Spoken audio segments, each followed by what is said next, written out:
Antes de mergulhar nesta história incrível, considere se inscrever no canal e ativar o sininho. Cada história aqui tem algo a dizer, e você não vai querer perder nenhuma. Tudo que você faz é comer e dormir. E então eu fiz isso. Era quase 2 anos desde que perdi meu marido, David. 33 anos de vida compartilhada. 33 anos de sorrisos compartilhados, silêncios cúmplices, desentendimentos triviais e sonhos construídos juntos. Não éramos um casal perfeito, ninguém é, mas estávamos unidos por uma ternura inabalável. David tinha aquela rara habilidade de tornar as coisas simples bonitas e as difíceis, suportáveis. Abrimos juntos uma pequena livraria no tranquilo e histórico bairro de Beacon Hill, em Boston. Era o nosso projeto dos sonhos, nascido numa noite de outono, em volta de uma lareira e 2 taças de vinho tinto. A livraria chamava-se Folhas de Outono, em homenagem a esta estação que tanto amávamos. O nome surgiu naturalmente como uma promessa de boas-vindas, de aconchego, de retorno a si mesmo. Cada detalhe do lugar trazia sua marca. As estantes que ele mesmo construiu, a velha poltrona de couro que encontrou em um mercado de pulgas, o cheiro de madeira e as páginas antigas que ele mantinha com um cuidado quase religioso. Ele até desenhou o logotipo, uma folha de bordo de contornos suaves apoiada sobre um livro aberto. Era mais que um negócio. Era o nosso refúgio, o nosso mundo. Mas lá estava. Um dia em janeiro, David chegou em casa com dor de estômago. 3 semanas depois, as palavras vieram: câncer de pâncreas, estágio avançado, incurável. Ainda me lembro do olhar dele naquele dia. Sem medo. Apenas uma profunda tristeza por ter que me deixar sozinha. E eu ainda não sabia que era possível morrer pela metade e ainda estar viva. Quando ele foi embora, algo dentro de mim congelou. Não de repente. Não. Como uma queda lenta em um mar gelado. Eu não estava gritando. Eu nem estava chorando muito. Eu simplesmente deixei de existir por completo. Eu continuava me levantando, comendo vagamente, fingindo na frente dos outros. Mas a verdade era que eu havia me tornado um fantasma, vagando por uma casa silenciosa, onde cada objeto me lembrava sua voz, seu riso, sua presença. Meu nome era Susan Mitchell. Eu tinha 59 anos e eu sobreviveu.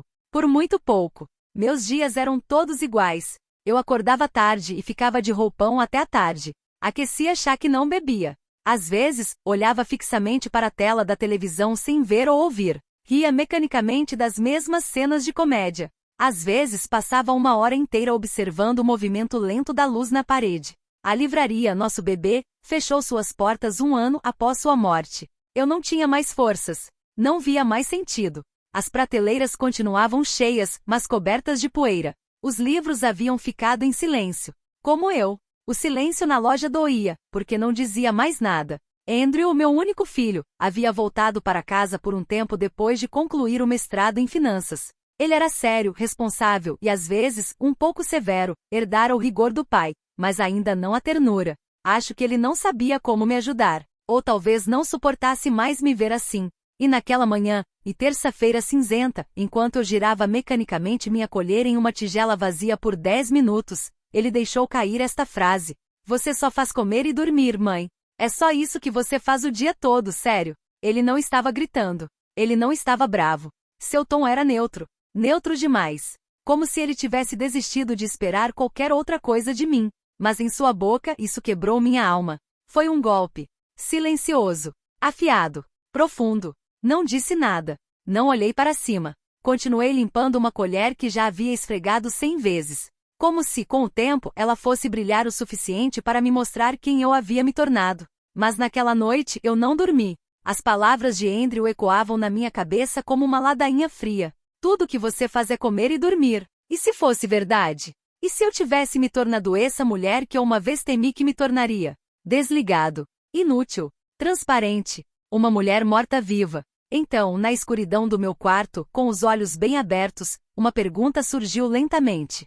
E se eu ainda não tiver terminado? No dia seguinte, às 5h30 da manhã, sem despertador, sem realmente pensar nisso, eu me levantei. Não abruptamente.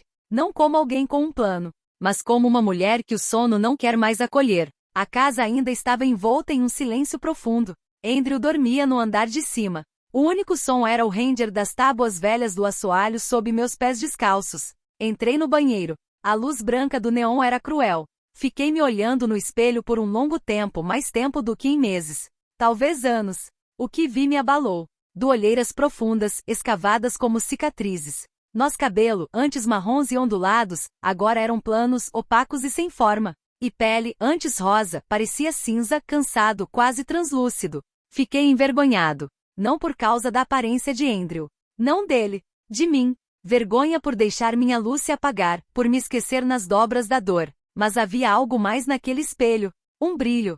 Uma raiva suave. Uma onda subterrânea pronto para voltar a subir. Então, sem saber bem por que fui buscar uma camisola velha, calcei umas sapatilhas e desci até o porão, essa sala fria que eu estava evitando há meses. O cheiro de poeira e papelão úmido me atingiu assim que abri a porta. Tudo ainda estava lá empilhados, congelados, esquecidos. Do caixas de livraria intactos, alinhados contra as paredes como caixões de memórias. O livros de pedidos, o registros de inventário, o cartazes de leitura noturna, o fotos de clientes sorridentes, os sessões de autógrafos de autores convidados, o cópias assinadas, o postéres de outono, e o palavras de crianças pequenas rabiscado à mão, pendurado um dia nas paredes do canto da juventude, que David chamava o Jardim das Histórias. Fiquei ali por um momento paralisado por todo aquele passado. Eu senti como cada caixa continha uma parte de mim. Uma versão de Susan Mitchell que eu havia trancado lá, com seus sonhos, sua paixão, sua voz. Abri uma caixa aleatoriamente. E papel novo escapou de um livro antigo, como uma pétala esquecida. Agarrei-o, minhas mãos tremiam. Obrigada, senhora Mitchell, graças a você agora estou gostando de ler. Sinal, Emily, 9 anos. Uma frase simples. Caligrafia desajeitada, desenhada com caneta hidrográfica rosa. E lá, tudo dentro de mim quebrou. As lágrimas vieram de repente quentes, incontroláveis. Agachei-me com a testa encostada nos joelhos, e chorei como não chorava desde o funeral. Mas desta vez não era só tristeza. Era uma mistura de dor, nostalgia e despertar. Emily, 9 anos de idade. Uma pequena nota rabiscada anos antes. E isso foi o suficiente para eu me lembro de quem eu era. Do que eu havia construído. Do que eu havia passado adiante. Do que eu ainda tinha a oferecer. Quando as lágrimas diminuíram, enxuguei minhas bochechas com a manga do meu moletom. E pela primeira vez em muito tempo, eu sorri. Um sorriso verdadeiro. Um sorriso que vem da alma. Alguma coisa tinha acabado de voltar a funcionar. Uma faísca. Pequeno e frágil. Mas real. Eu não estava morto. Ainda não. E talvez naquele dia, naquele porão silencioso, com um bilhete amassado de criança na mão, eu nasci pela segunda vez. Durante os dias seguintes, fui trabalhar como uma mulher possuída, ou talvez como uma mulher que, depois de ter se afogado nas sombras por muito tempo, finalmente sentiu a luz tocar sua pele. Não uma luz forte. Uma luz tímida, quase frágil, mas o suficiente para me manter em movimento. Comecei pelo sótão, depois pela garagem e depois por todas as gavetas esquecidas.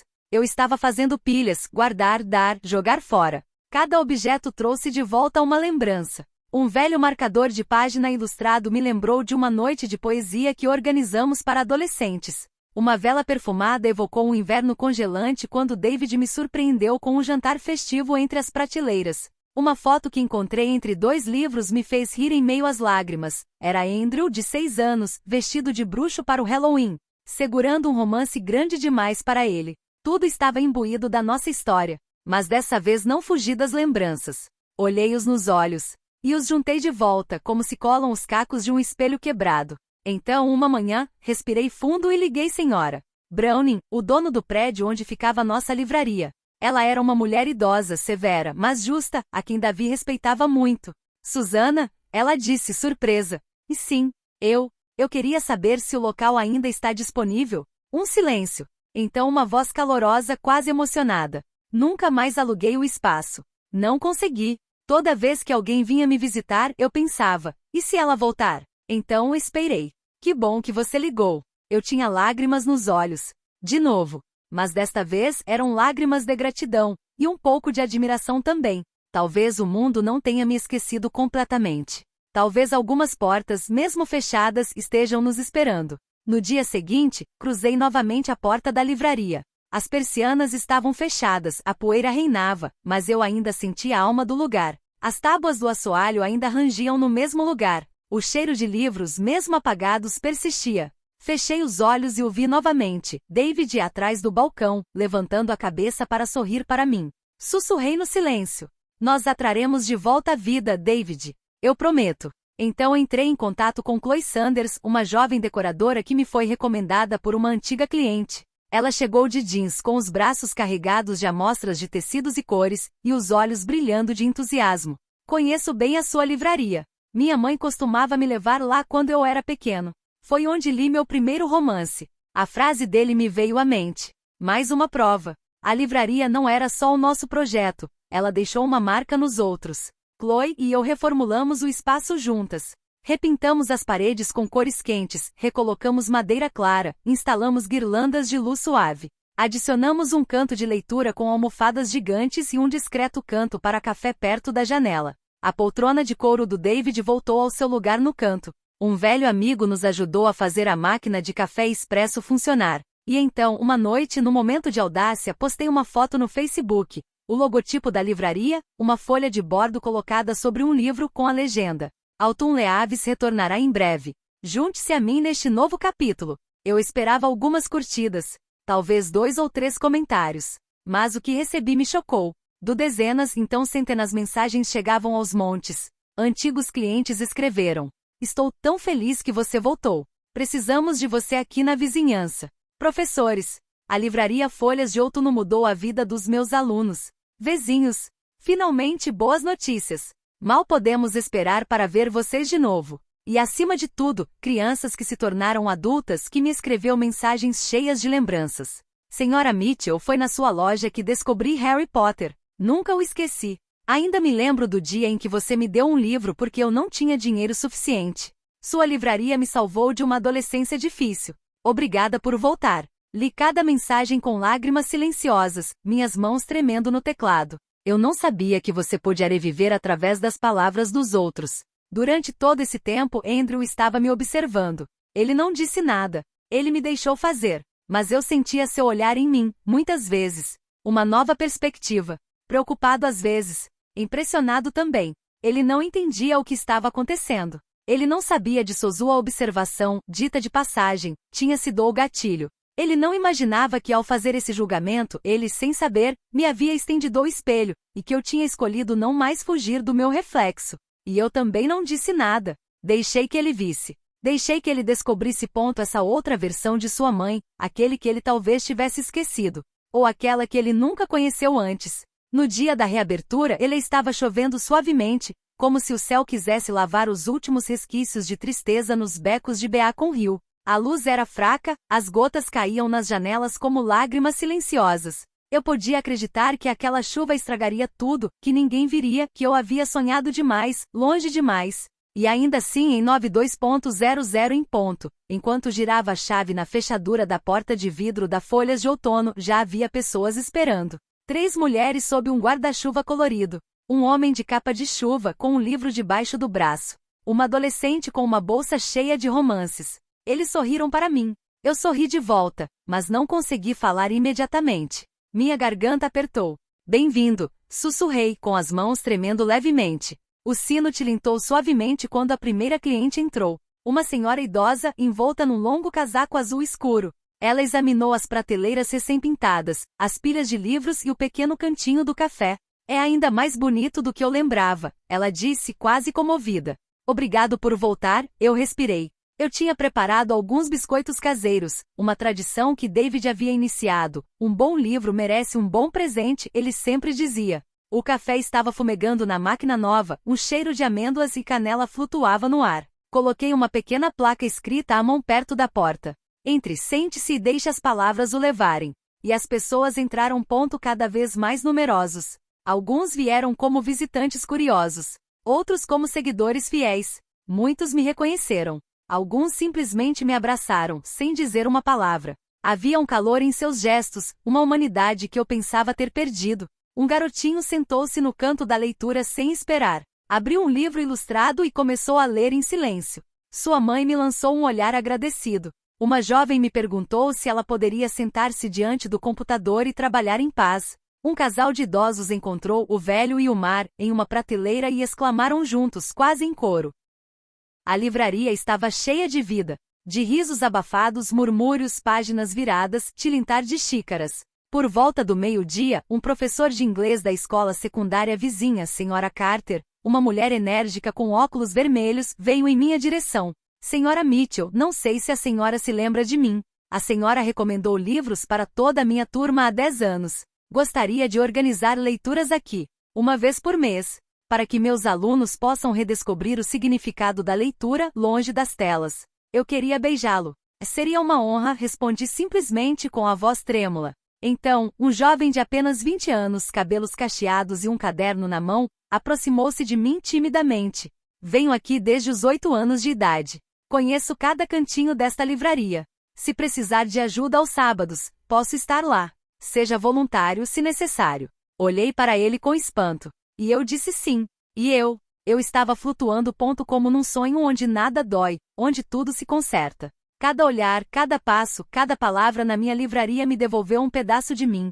A noite caiu lentamente. Os clientes foram-se embora gradualmente. As luzes da livraria foram apagadas, o silêncio voltou a estar presente, mas um silêncio a residir, macio, cheio de novas memórias. Eu estava guardando alguns livros atrás do balcão. Meus dedos roçaram as cobertas como se fossem objetos sagrados. Eu não queria fechar a porta ainda. Queria ficar ali, envolta no calor humano de que tanto sentia falta. E foi então que a porta se abriu. André. Ele vestia seu casaco da cidade, ainda molhado da chuva. Segurava algo nas mãos, um envelope amassado. Ele avançou lentamente. Seu olhar era diferente. Não havia mais aquela distância, aquela frieza analítica que ele adotará nos últimos meses. Havia vulnerabilidade. E algo mais profundo. Ele parou em frente ao balcão. Eu pedi demissão esta manhã, ele disse calmamente. E o que? Eu mal sussurrei.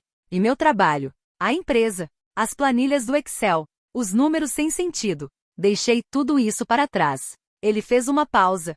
Tenho observado você há semanas. Vi você se reerguer. Vi você reacender este lugar como reacende uma casa em uma cidade esquecida. Você trouxe a vida de volta aqui. Você me lembrou o que significa significado. Ele colocou o envelope no balcão. Minha garganta se apertou. Mãe, você acha que eu posso trabalhar aqui com você? Não como um filho. Não como uma pena. Como um homem que quer aprender, construir, acreditar em algo. Com você. Não respondi imediatamente. Fiquei olhando para ele por um longo tempo. E em seus olhos eu entendi. Ele não me julgou mais. O me admirava. Dei a volta no balcão. Eu o abracei. Forte. Por um longo tempo.